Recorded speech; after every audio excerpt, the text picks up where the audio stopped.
वैसे जरूरी नहीं है, लेकिन वीडियो को लाइक या फिर डिसलाइक कर दिया करें। मूवी के स्टार्ट में हम एक बच्चे माइकल और उसके पेरेंट्स को एक पुराने घर में जाता हुआ देखते हैं। माइकल की मदर का बेबी होने वाला था, इसीलिए आने वाले बेबी की वजह से माइकल के पेरेंट्स काफी एक्साइटेड होते हैं और इसी वजह से वो माइकल पर ज्यादा ध्यान भी नहीं दे पा रहे थे, जिससे माइकल काफी अपसेट होता है। यहाँ आने के बाद माइकल के पेरेंट्स बेबी वाले रूम को सजाने लगते हैं। स्कूल में माइकल के क्लासमेट उसका काफी मजाक बनाते हैं, क्योंकि माइकल को एक्रोफोबिया होता है, यानी ऊंचाई वाली जगह से डरना। इसी वजह से वो स्विमिंग प्लेटफॉर्म से जंप भी नहीं कर सकता था। लेकिन तभी हम देखते हैं कि माइकल का फ्रेंड उसका काफी साथ देता है। वो सभी बुली करने वाले लड़कों को दूर भगा देता है। एक दिन माइकल को एक छोटा सा क्यूट सा चूहा दिखाई देता है। उसे देखकर माइकल काफी क्यूरियस हो जाता है और उसका पीछा करने लगता है। तब उसका पीछा करते करते वो अपने घर के पास ही बने एक शेड में आ जाता है। इस शेड में आने के बाद माइकल काफी अजीब सा फील करता है। साथ साथ उसे वहाँ पर किसी चीज की आवाज भी सुनाई दे रही थी, जिसकी वजह से माइकल डरते हुए अपने घर की तरफ भागने लगता है। जब माइकल सरप्राइज्ड होते हुए अपने घर आता है तो वो सबसे पहले ये बात अपनी मदर को बताता है। लेकिन उस टाइम माइकल की मदर की हालत काफी खराब होती है, जिसकी वजह से माइकल परेशान हो जाता है और फौरन एम्बुलेंस बुला लेता है। हॉस्पिटल में माइकल की मदर को एक प्रीमेच्योर बेबी गर्ल होती है। तब माइकल अपनी बहन को देखकर काफी खुश होता है, लेकिन उस छोटी सी बेबी को कुछ दिनों के लिए हॉस्पिटल में ही रखा जाता है। घर आने के बाद माइकल अपने फादर को शेड के बारे में बताता है, लेकिन जब ये लोग वहाँ जाकर चेक करते हैं तो इन्हें वहाँ पर कुछ भी नहीं मिलता। इसके बाद कुछ दिन गुजर जाते हैं। इसके बाद माइकल उस शेड के बारे में पता लगवाने के लिए अपने नेबरहुड की एक बच्ची से पूछता है। तब उसकी हेल्प से माइकल उस शेड में चला जाता है। शेड में जाने के बाद उसे एक अजीब सा आदमी वहाँ पर दिखाई देता है। वो आदमी माइकल को काफी बीमार और साथ साथ काफी गरीब भी लग रहा था। तब माइकल उसे देखकर काफी हैरान रह जाता है और घर में वापस आकर अपने फादर को उसके बारे में बताने की कोशिश करता है। लेकिन माइकल के फादर अपने होने वाली बेबी की वजह से काफी परेशान थे, इसीलिए माइकल अपने फादर को नहीं बता पाता। इसके बाद माइकल ये प्रॉब्लम अपने फ्रेंड को बताने लगता है, लेकिन उसका फ्रेंड अपने स्विमिंग कंपटीशन की वजह से काफी सीरियस था, इसीलिए वो माइकल को कंपटीशन में आने का कहकर वहाँ से चला जाता है। अब माइकल इस सारी सिचुएशन की वजह से काफी परेशान हो जाता है। फिर जब वो घर जा रहा होता है तो वो अपनी उसी नेबर से मिलता है, लेकिन वो लड़की काफी अजीब थी, इसीलिए माइकल उससे ज्यादा बात नहीं करता। इसके बाद माइकल उस अजीब आदमी से मिलने के लिए शेड में जाता है। माइकल उसकी हेल्प करने के लिए उसे कहता है, लेकिन वो आदमी साफ इनकार कर देता है। नेक्स्ट डे माइकल अपने पेरेंट्स और अपनी बेबी सिस्टर से मिलने के लिए हॉस्पिटल जाता है, जहाँ पर उसकी छोटी सी बहन की तबीयत काफी खराब होती है। हॉस्पिटल में माइकल को एक बूढ़ी औरत भी मिलती है। तब माइकल को टेंशन में देखकर वो उससे बात करने लगती है। तब माइकल उसे अपनी छोटी बहन के बारे में बताता है। बातों के दौरान वो बूढ़ी औरत माइकल को एक अंगूर देती है और उसे कहती है कि तुम फिक्र मत करो, सब कुछ ठीक हो जाएगा, देखना। फिर रात के टाइम घर में खाना मंगवाया जाता है। तब बचा हुआ खाना माइकल उस शेड वाले गरीब आदमी को देने जाता है। तब वो आदमी काफी खुशी से उसका खाना खाने लगता है। यहाँ पर माइकल उस आदमी की बैग को अजीब सा नोटिस करता है, साथ साथ उसे वहाँ पर छोटे छोटे विंग्स भी दिखाई देते हैं। नेक्स्ट डे माइकल जब हॉस्पिटल जाता है तो वो उस बूढ़ी औरत को उस गरीब आदमी के बारे में बताता है। तो वो बूढ़ी औरत माइकल को कहती है कि तुम्हें उस आदमी की हेल्प करनी चाहिए। इसके बाद वो माइकल को दोबारा से एक अंगूर देती है। इसके बाद माइकल की बहन घर आ जाती है। तब माइकल अपनी बहन को देखकर काफी खुश होता है। इसी खुशी में वो उस आदमी को कुछ खाना और कुछ मेडिसिन लाकर देता है, ताकि वो जल्द से जल्द ठीक हो जाए। तब उन मेडिसिन से वो आदमी ठीक होने लगता है। एक दिन माइकल अपने फ्रेंड के साथ जंगल में खेल रहा होता है। तभी अचानक से उसे रियलाइज होता है कि उसके घर में कुछ बुरा हुआ है, इसीलिए वो भागते हुए घर जाता है। तो उसे पता चलता है कि उसकी छोटी बहन की तबीयत काफी खराब है। उसे इमरजेंसी में हॉस्पिटल लेकर जाया जाता है। इसके बाद माइकल दोबारा से डिप्रेस्ड होने लगता है, इसीलिए वो झाड़ियों पर ही अपना गुस्सा निकालता है। यहाँ पर वो अजीब आदमी भी माइकल का डिप्रेशन समझ रहा था। इतनी ही देर में वहाँ पर माइकल की नेबर आ जाती है। तब माइकल का मूड ठीक करने के लिए वो उसे एक लेक के पास लेकर जाती है।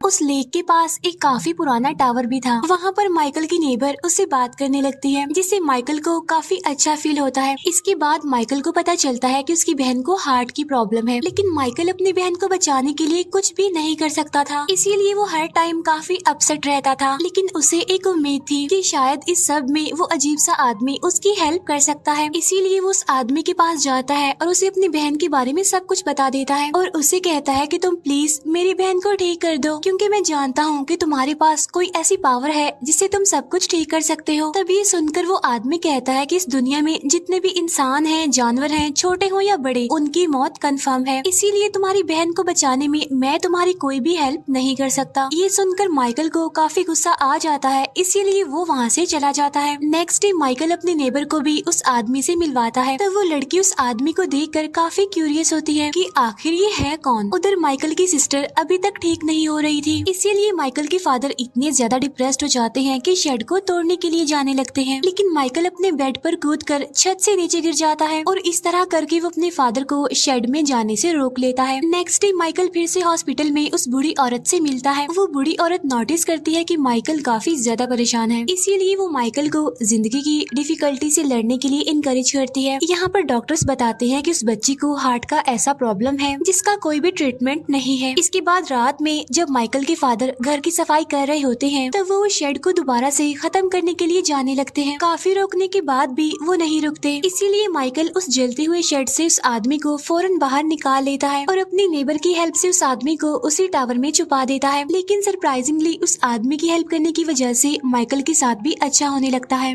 उसके फादर माइकल को समझाते हैं कि बच्चे जितने भी दिन हमारे पास है हम सब काफी अच्छे से रहेंगे। वो लोग उस बच्ची के लिए पूरा रूम सजाते हैं। इसके बाद उस छोटी बच्ची को घर लाया जाता है। इसके बाद वो लोग खुशी खुशी रहने लगते हैं। इसके बाद माइकल और उसकी नेबर खाने का सामान इकट्ठा करते हैं और उस गरीब आदमी की हेल्प करने के लिए जाते हैं। अब क्योंकि इतने अच्छे से उस आदमी का ख्याल रखा जा रहा था, इसीलिए वो आदमी अब ठीक होने लगता है। इसके बाद वो आदमी बताता है कि मेरा नाम स्केलिंग है और मैं कोई इंसान नहीं हूँ बल्कि मैं क्रिएचर हूँ, और जब से इंसान इस अर्थ पर है मैं भी तब से यहाँ पर रह रहा हूँ। इसके बाद वो लोगों को अपने विंग्स भी दिखाता है जो कि टूट गए थे। अब स्केलिंग आहिस्ता आहिस्ता हील हो रहा था और एक दिन तो वो उठकर चलने भी लगता है। माइकल ने जब स्केलिंग को उस आग से बचाया था तो उस दौरान उसके हाथ काफी जल गए थे। इसके बाद स्केलिंग माइकल और उसके नेबर का हाथ पकड़ता है जिसकी वजह से वो हवा में फ्लाई करने लगते हैं। इसके बाद माइकल और वो लड़की स्केलिंग के विंग्स अच्छे से साफ कर देते हैं और उसे काफी अच्छा बना देते हैं। इसके बाद माइकल और उसके नेबर वहाँ से चले जाते हैं। तभी माइकल देखता है कि उसके हाथ पर जो जले हुए निशान थे वो अब बिल्कुल ठीक हो गए हैं। इसका मतलब ये है कि स्केलिंग एक जादुई क्रिएचर है और वो इतने टाइम से जिंदा रहने की वजह से काफी परेशान और डिप्रेस्ड हो गया था और इसी वजह से वो चुपचाप भी रहता था। उसे अपनी लाइफ में कोई भी होप नजर नहीं आती और ना ही उसे खुद पर यकीन था। नेक्स्ट डे माइकल की बहन का ऑपरेशन था, इसीलिए माइकल काफी परेशान होता है। वो जल्दी से स्केलिंग के पास आकर उसे हेल्प मांगता है कि प्लीज मेरी बहन को ठीक कर दो, लेकिन स्केलिंग उसे कहता है कि इसमें मैं तुम्हारी कोई भी हेल्प नहीं कर सकता। इसके बाद माइकल अपसेट होकर उस बूढ़ी औरत से मिलने के लिए हॉस्पिटल जाता है, जहाँ पर उसे पता चलता है कि कल रात ही उस बूढ़ी औरत की मौत हो गई है। तब माइकल को उस बूढ़ी औरत की बात याद आने लगती है। उसने कहा था कि अगर तुम एक अच्छे इंसान हो तो तुम्हारे साथ अच्छा ही होगा, बस तुमने अपनी इंसानियत को कभी नहीं भूलना। इसके बाद माइकल दोबारा से स्केलिंग के पास जाने लगता है उससे हेल्प मांगने के लिए, उसके मैजिक से अपनी बहन को बचाने के लिए। अब क्योंकि स्कूल में माइकल के फ्रेंड का कंपटीशन था, लेकिन माइकल के ना आने की वजह से वो कंपटीशन हार जाता है, इसीलिए अब वो गुस्से में माइकल को ढूंढने जाता है। तभी वो दिखता है कि माइकल उसे टावर के पास जा रहा है, तो वो गुस्से में माइकल के पास आता है ये पूछने के लिए कि उस टावर में क्या है। तब माइकल उसे कहता है कि मैं सारी बातें तुम्हें बाद में बता दूंगा क्योंकि मेरी बहन हॉस्पिटल में है, उसे मेरी जरूरत है। इसीलिए माइकल का फ्रेंड वहाँ से चला जाता है। इसके बाद माइकल दोबारा से स्केलिंग के पास आ जाता है। वो उसे कहता है कि तुम बहुत ही अच्छे इंसान हो, तुम मेरी बहन को बिल्कुल ठीक कर सकते हो। लेकिन स्केलिंग कहता है कि नहीं, मैं तुम्हारी कोई हेल्प नहीं कर सकता। तब माइकल कहता है कि ऐसा नहीं है और ये पूरी दुनिया यकीन और होप के ऊपर तो चल रही है और मैं तुम्हारे अंदर का जो भरोसा है उसे जगा कर ही रहूंगा देखना। इसीलिए माइकल ऊंचाई के डर के बावजूद भी उस टावर के किनारे पर चला जाता है और स्केलिंग उसे बचाएगा इसी होप में वो टावर से कूद जाता है। तब ये देखकर स्केलिंग डर जाता है और वो माइकल को बचाने के लिए अपने विंग्स पूरी तरह से खोल लेता है और माइकल को गिरने से पहले ही वो बचा लेता है। इसके बाद वो दोनों लेक के ऊपर से उड़ने लगते हैं। अब उस छोटे बच्चे ने उस आदमी को काइंड ऑफ दोबारा जिंदा कर दिया था, उसे एक उम्मीद दी कि इस दुनिया में बहुत सारे ऐसे लोग भी हैं जिन्हें स्केलिंग की हेल्प की जरूरत है। इसके बाद स्केलिंग अपनी लाइफ पहले की तरह फील करता है। वो दोनों आसमान में काफी देर तक फ्लाई करते हैं और इसके दौरान माइकल सो जाता है। तब स्केलिंग माइकल को एक सेफ जगह पर रख देता है और हॉस्पिटल में माइकल की बहन को देखने के लिए जाता है। वो अपने मैजिक से माइकल की मदर को सुला देता है। इसके बाद वो उस छोटी सी बच्ची को अपने हाथ में उठा लेता है। अब देखते ही देखते वो बच्ची जो इतनी ज्यादा बीमार थी ठीक होने लगती है। तब ये देखकर डॉक्टर्स भी काफी हैरान रह जाते हैं। नेक्स्ट डे माइकल की नेबर उसे जगाती है। इसके बाद माइकल भागते हुए अपनी बहन को देखने के लिए जाता है। तब अपनी बहन को बिल्कुल ठीक देखकर उसकी आंखों में खुशी के आंसू आ जाते हैं। वो जानता था कि ये सब कुछ स्केलिंग की वजह से ही हुआ है। अब स्केलिंग के पेरेंट्स भी काफी खुश थे। माइकल अपनी बहन का नाम वो रखता है जो उस बूढ़ी औरत का नाम था, ताकि वो हमेशा उस पर्सन को याद रखे जिसने उसके अंदर यकीन और होप को पैदा किया और दूसरों की हेल्प करने के लिए इनकरेज भी किया। अब ये फैमिली एक हैप्पी फैमिली बन जाती है। माइकल भी अपने फ्रेंड से मिलता है और सारी मिसअंडरस्टैंडिंग्स दूर कर लेता है। साथ साथ वो उसे माफी भी मांगता है। इसके बाद माइकल और उसके नेबर वापिस से स्केलिंग से मिलने जाते हैं। वो स्केलिंग को